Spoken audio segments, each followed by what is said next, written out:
Hello traders, hope you're doing well. Making this video to give a brief explanation on zigzag based trend and divergence detector, which I released recently. A lot of people have asked for us to make a video to understand how to interpret this data and how to make use of them in the trades. So let's get started. Before starting on the indicator directly, let's get to some of the basics. First of all, about the zigzags. Zigzags are not supposed to be traded in such a way that buy it low and sell it high, because that's not going to work that way. Uh, because zigzag pivots always confirms after a certain moment. For example, if you look at this pivot is not confirmed yet, even though it shows that it's a bearish continuation. The price may go further down, and this zigzag pivot may move on further as well. So here at this point of time, only the confirmed pivot is D and H. So that's why we should not be considering this for our trades. You can also, in the indicator, you can also go to the settings and check this confirm pivots checkbox, so that it will only show the only the confirmed pivots, and unconfirmed pivots it won't show anything. Okay, so that's about zigzags, and let's get to the divergences. Before going to the divergence, I want to show the description which I've written on this script. I've written a lot of description in detail. If you go through it, probably you will get most of the things which I'm explaining in this video. And this table particularly is very important. It shows, like, it explains when price and indicators makes certain price movements, how we need to interpret the data and how you can combine with the overall trend bias. So trend bias here, I'm using zigzag based super trend as a trend bias. And you can also use some other things for this. For example, moving averages probably can also be used as a trend bias. Trend bias doesn't mean that we're not going to buy in the downtrend, or we are not going to sell in the uptrend. It is just used to calculate the divergences in our script. Okay, so now coming to this again. So we all know that what is higher high, higher low, and lower high and lower lows. When price makes a higher high, means it's the low higher high, the its high is higher than the previous high. It's a higher high. So, and similarly, low is higher than the previous low. It is a higher low. And when similarly, this is a lower high because this high is lower than the previous high, and this is lower low because this low is lower than the previous low. So this is actually a way of determining a price trend. So that's the same thing mentioned here. Price and indicator, when both makes higher high or higher low, lower high and lower low, that means it's a continuation. It's called as a continuation. So when both are high, higher low, and both are higher low or both are higher high, it's a bullish continuation. If both are lower low or lower high, then it's a bearish continuation. And trend bias, super trend, if it's uptrend, we'll ignore the bearish continuation.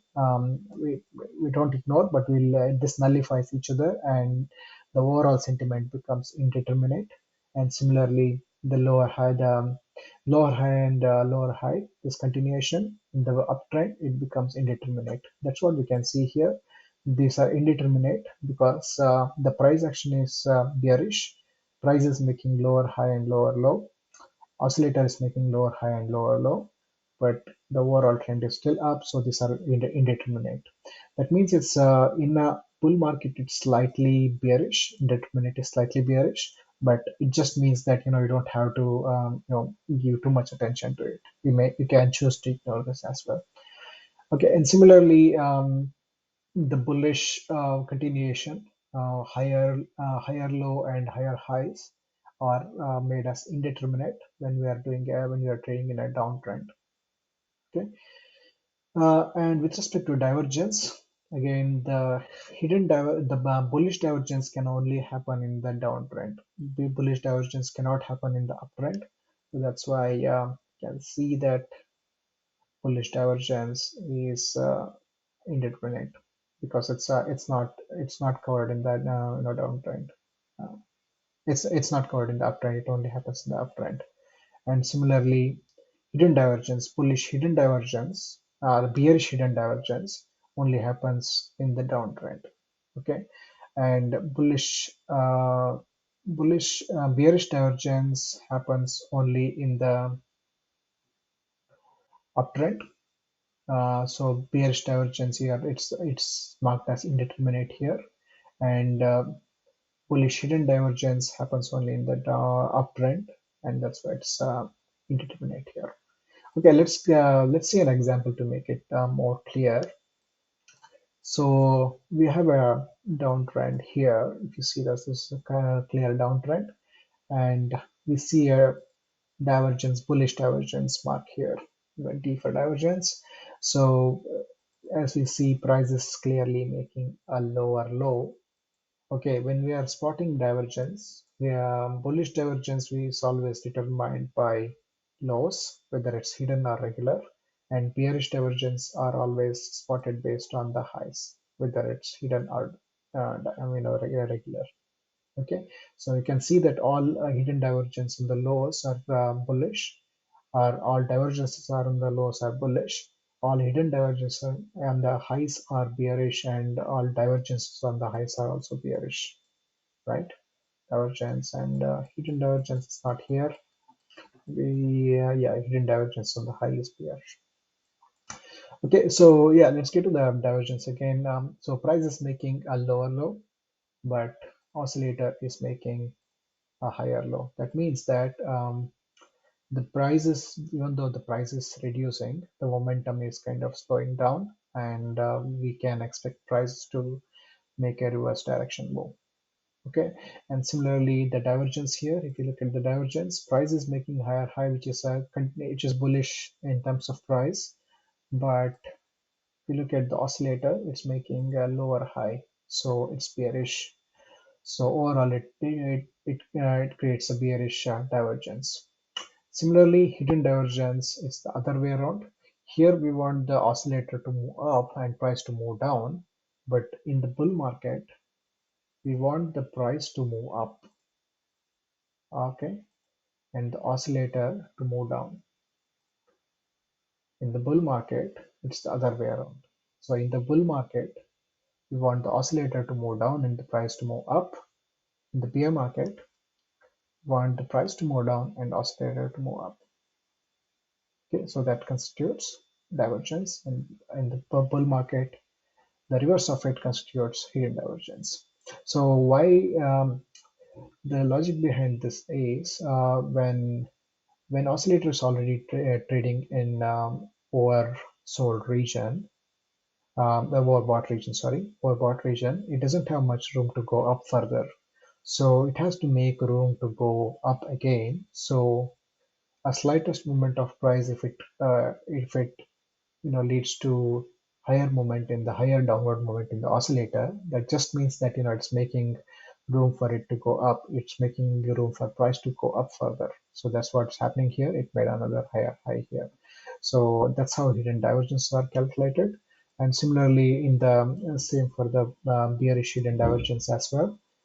If you look at this, price is making kind of lower low, but lower high. The oscillator is making higher high, so it is making room for oscillator to go further down. So the further downward movement is possible now because the oscillator already came to the normal, but price hasn't gone up much. Okay, so this is about the divergences. So now we know about the divergences and hidden divergences. How do we trade this?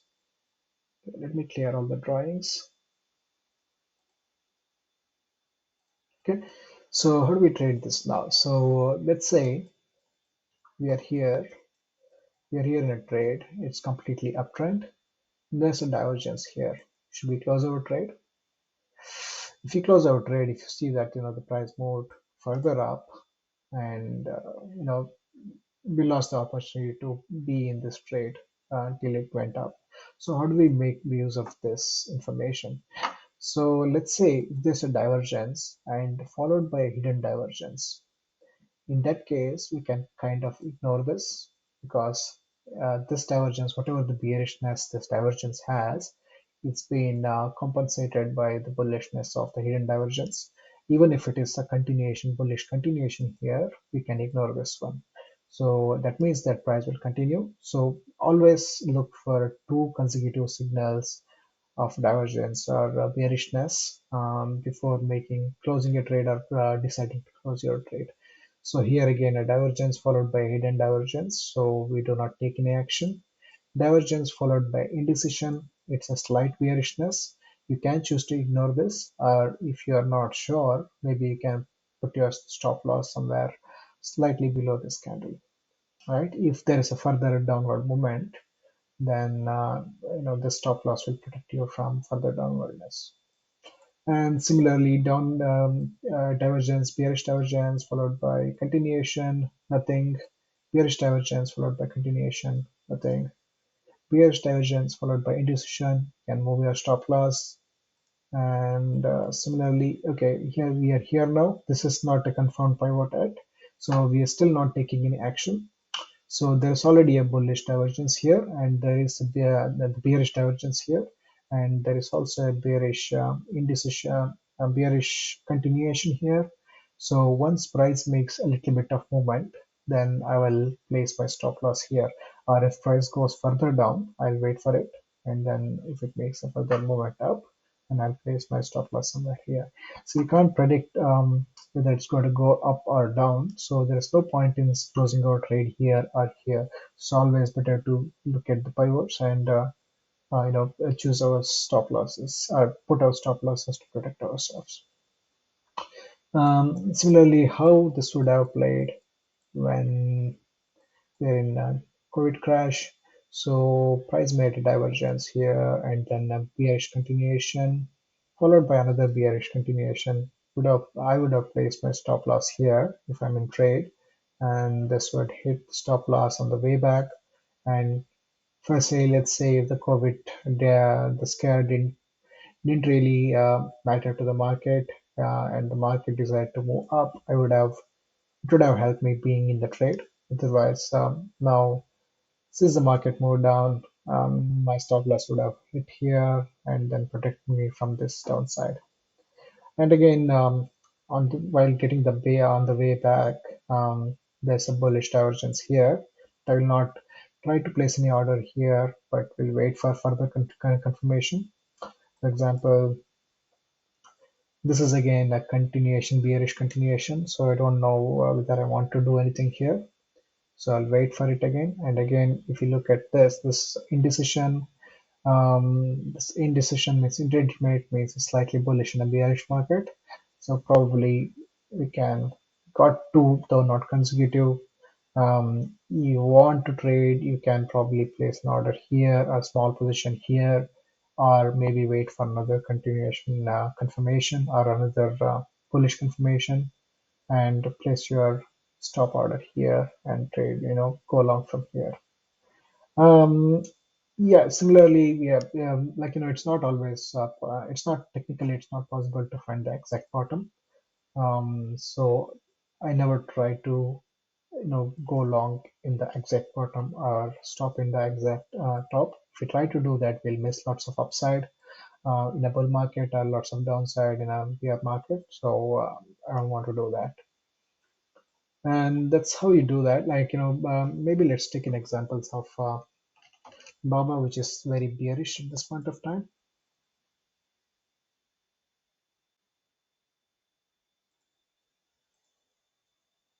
So if you look at this, there's a divergence here, but I don't want to do anything here now. I don't want to place any order.